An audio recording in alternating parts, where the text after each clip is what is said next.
1.1.1 যোগাযোগ, কমিউনিকেশন। যোগাযোগ বলতে আমরা সবসময় এক জায়গার সাথে অন্য জায়গার যোগাযোগ বুঝিয়ে এসেছি, এবং বিশ্বগ্রামের ধারণার মাঝে এই যোগাযোগ একটি গুরুত্বপূর্ণ ভূমিকা পালন করে এসেছে। কারণ আধুনিক যোগাযোগ ব্যবস্থার কারণে একজন মানুষ বিমানে, দ্রুতগামী ট্রেনে অথবা আধুনিক সড়ক ব্যবস্থা ব্যবহার করে খুব অল্প সময়ের মাঝে এক শহর থেকে অন্য শহরে কিংবা এক দেশ থেকে অন্য দেশে চলে যেতে পারে। তবে বিশ্বগ্রামের প্রেক্ষিতে যোগাযোগ ব্যবস্থা বলতে এখন একই সঙ্গে তথ্যের আদান প্রদান কিংবা ভাব বিনিময় করাকেও বোঝায়। কথন, লেখন কিংবা অন্য কোনো মাধ্যমের তথ্যের আদান প্রদানই এই যোগাযোগ, এবং এই যোগাযোগই এখন বিশ্বগ্রাম ধারণার প্রধান উপাদান।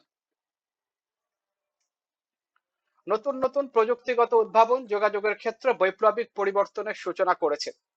শত বছরের পুরনো তারযুক্ত টেলিফোন যন্ত্রের পরিবর্তে তারবিহীন মোবাইল ফোনের আবির্ভাব হয়েছে।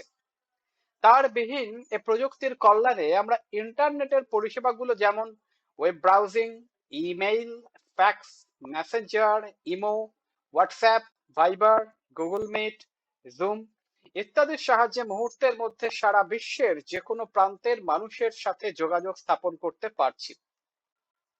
এই যোগাযোগ ব্যবস্থাকে টেলিযোগাযোগ, টেলিকমিউনিকেশন এবং তথ্য যোগাযোগ, ইনফরমেশন কমিউনিকেশন, এই দুই ভাগে আমরা করা যেতে পারে।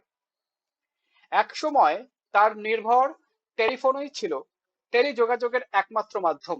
পরবর্তীকালে বেতার টেলিযোগাযোগ আবিষ্কৃত হওয়ার পর আধুনিক টেলিযোগাযোগ যন্ত্রের মাধ্যমে telephone, mobile phone, radio, television, walkie talkie ইত্যাদির ব্যবহার সর্বত্র ব্যাপকভাবে পরিলক্ষিত হয়।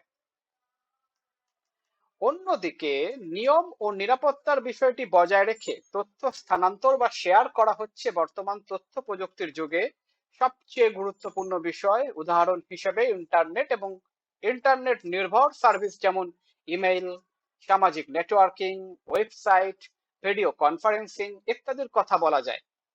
ইমেইল ইমেইল হলো ইন্টারনেটের মাধ্যমে নির্ভরযোগ্যভাবে বার্তা আদান প্রদান পদ্ধতি। আজকাল একজন মানুষের প্রকৃত ঠিকানা থেকে তার ইমেইল ঠিকানা বেশি প্রয়োজনীয় হয়ে দাঁড়িয়েছে।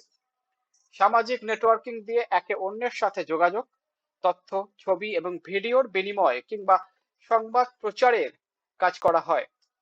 সামাজিক নেটওয়ার্কিং ব্যবহার করে পৃথিবীতে অনেক বড় সামাজিক কিংবা রাজনৈতিক আন্দোলন গড়ে তোলা হয়েছে। ভিডিও কনফারেন্সিং পদ্ধতিতে অংশগ্রহণকারীরা অডিও ভিজুয়াল পদ্ধতিতে সভা করতে পারেন। ইন্টারনেটে এখন পৃথিবীর প্রায় সকল প্রতিষ্ঠান ওয়েবসাইটের মাধ্যমে নিজেদের পরিচিতি সকলের সামনে তুলে ধরে। ইন্টারনেট ভিত্তিক এই পদ্ধতিগুলোর ব্যাপক জনপ্রিয়তার একটি বড় কারণ সময় এবং অর্থের সাশ্রয়। তবে ইন্টারনেট কিংবা সামাজিক নেটওয়ার্কিং এর উপর বেশি নির্ভরতা বিশেষ করে তরুণ প্রজন্মের ক্ষেত্রে অনেক সময় আসক্তির পর্যায়ে চলে যাবার কারণে পুরো পৃথিবীতেই এর ব্যবহার এখন আলাদাভাবে পর্যালোচনা করে দেখা হচ্ছে।